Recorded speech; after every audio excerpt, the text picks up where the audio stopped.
Assalamualaikum warahmatullahi wabarakatuh. Perkenalkan, nama saya Anisaul Khalida dengan NIM T20187083 dari kelas Matematika 3. Di sini saya akan menjelaskan materi tentang kerajaan-kerajaan Islam di Indonesia, khususnya di Jawa.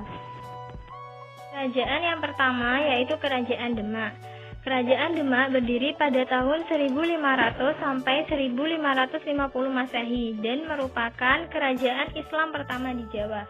Demak dahulu merupakan daerah vasal Majapahit atau daerah yang berada di bawah kekuasaan Majapahit yang dipercayakan kepada putra dari Prabu Brawijaya V Raja Majapahit, yaitu Raden Patah. Dan Raden Patah sendiri pernah menjadi adipati kerajaan besar Hindu di Bintoro Demak. Atas bantuan daerah-daerah lainnya yang terlebih dahulu memeluk Islam, Raden Patah secara terang-terangan memutuskan ikatan dengan Majapahit yang pada masa itu sedang berada pada ujung kemunduran. Raden Patah mendirikan kerajaan Islam dengan Demak sebagai ibu kota. Raja pertama Demak adalah Raden Patah, di mana Raden Patah ini dipilih oleh Wali Songo yang dipimpin oleh Sunan Ampel. Menurut Mujanto, sepanjang periode Demak, ulama Jawa merupakan tokoh-tokoh politik dan keagamaan yang utama sehingga mereka bisa menguasai bangsawan lokal dan raja, di mana para ulama lah yang membantu raja dalam melaksanakan roda pemerintahan, terutama terkait persoalan-persoalan agama. Ulama-ulama yang berjasa pada kerajaan Demak diantaranya, yang pertama yaitu Sunan Ampel, di mana Sunan Ampel pernah diberi hadiah oleh Raja Majapahit yaitu berupa daerah di Ampel Denta yang berawa-rawa, di mana pada daerah tersebut Sunan Ampel membangun sebuah pondok pesantren yang pada abad ke-15 pesantren tersebut menjadi sentra pendidikan yang sangat berpengaruh di wilayah Nusantara bahkan mancanegara.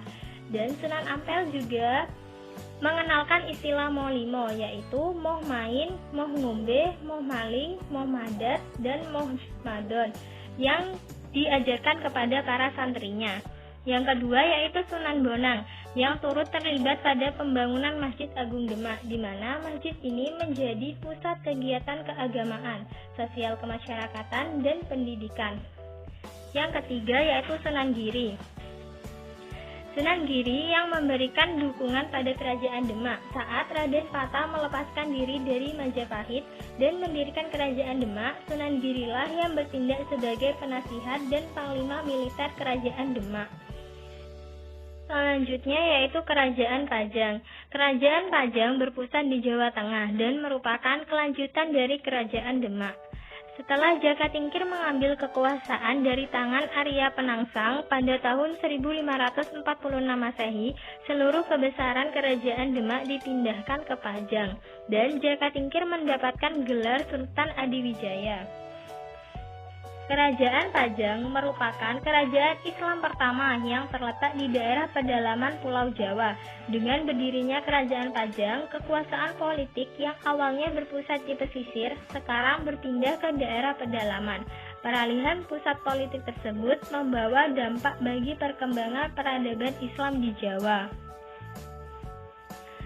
Pemerintahan Sultan Adiwijaya atau Jaka Tingkir. Pada pemerintahannya terjadi perluasan wilayah kekuasaan hingga ke pedalaman arah timur hingga Madiun. Daerah-daerah yang berhasil ditaklukkan diantaranya Blora pada tahun 1554 Masehi, Kediri pada tahun 1557 Masehi, dan Madura. Selain itu, pada masa pemerintahan Sultan Adiwijaya, terdapat pertemuan yang diadakan oleh Sunan Prapen, di mana pertemuan itu dihadiri oleh para adipati. Yang para adipati tersebut sepakat untuk mengakui kerajaan Pajang di atas negeri-negeri Jawa Timur.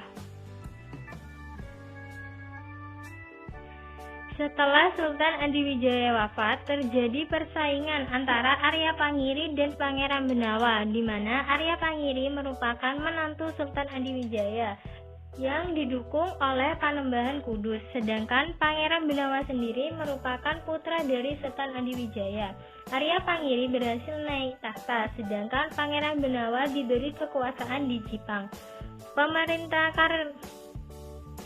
Karena pemerintahan Arya Pangiri hanya disibukkan dengan balas dendam kepada Mataram, sehingga membuat rakyat Pajang tak terurus dan terabaikan, membuat Pangeran Benawa merasa miris dan ingin mengambil alih pemerintahan.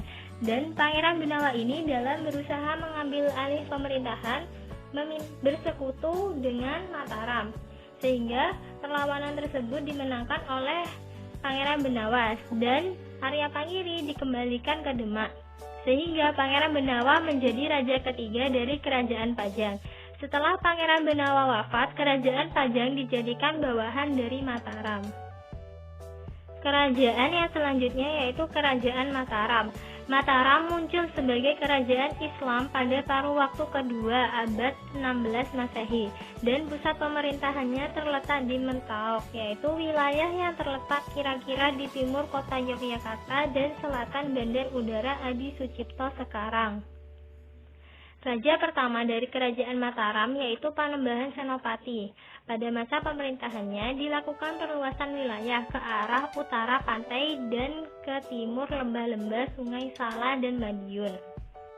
Setelah wafatnya Panembahan Senopati, Kerajaan Mataram dipimpin oleh Sultan Agung, di mana pada pemerintahan Sultan Agung seluruh tanah Jawa berada di bawah pemerintahan Kerajaan Mataram.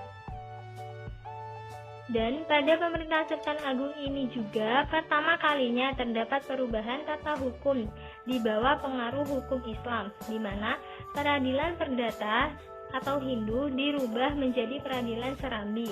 Masalah kejahatan yang berada pada masalah peradilan ditetapkan berdasarkan hukum Qisas, yaitu Kitab Undang-Undang Hukum Islam. Dan penasehat hukum selain bertugas sebagai mufti atau penasehat hukum Islam dalam sidang-sidang pengadilan negeri, juga berperan sebagai hakim atau qadi, imam masjid raya, wali hakim, serta amil zakat. Berakhirnya Kerajaan Mataram ditandai dengan adanya konflik dengan VOC, di mana konflik dengan VOC ini muncul sejak masa Sultan Agung hingga pemerintahan Amangkurat I. Selain itu, terdapat konflik antar bangsawan keraton, yang pada tanggal 13 Februari 1755 melalui perjanjian Giyanti, Kerajaan Mataram terpecah menjadi dua, yaitu Kerajaan Yogyakarta dan Surakarta. Sejak saat itulah berakhirlah Kerajaan Mataram. Kerajaan yang selanjutnya yaitu Kerajaan Cirebon dan Banten. Kerajaan Cirebon. Kerajaan Cirebon merupakan kerajaan Islam pertama di Jawa Barat. Kerajaan ini didirikan oleh Sunan Gunung Jati. Setelah Sunan Gunung Jati wafat, terjadi kekosongan pemimpin kerajaan.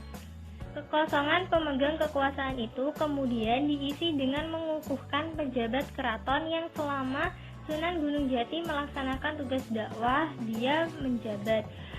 Dan pemerintahan itu dijabat oleh Fatahillah. Yang selanjutnya yaitu Kerajaan Banten. Setelah Sunan Gunung Jati menaklukkan Banten, kekuasaan diserahkan kepada putranya yaitu Sultan Hasanuddin. Sultan Hasanuddin menikah dengan Putri Demak dan diresmikan menjadi Panembahan Banten pada tahun 1552 Masehi. Ia meneruskan usaha Sunan Gunung Jati dalam meluaskan daerah Islam, yaitu meluaskannya ke Lampung dan sekitarnya di Sumatera Selatan. Pada tahun 1568, saat kekuasaan Demak beralih ke Pajang, Sultan Hasanuddin memerdekakan Banten. Setelah pemerintahan Sultan Hasanuddin, pemerintahan selanjutnya digantikan oleh anaknya, yaitu Yusuf. Sama halnya dengan Sultan Hasanuddin, Yusuf juga meneruskan penyebaran agama Islam dan berhasil mengislamkan sejumlah besar golongan bangsawan Sunda Pakuan setelah Yusuf berhasil menaklukkan daerah itu. Sekian dari saya, mohon maaf jika ada kesalahan. Terima kasih.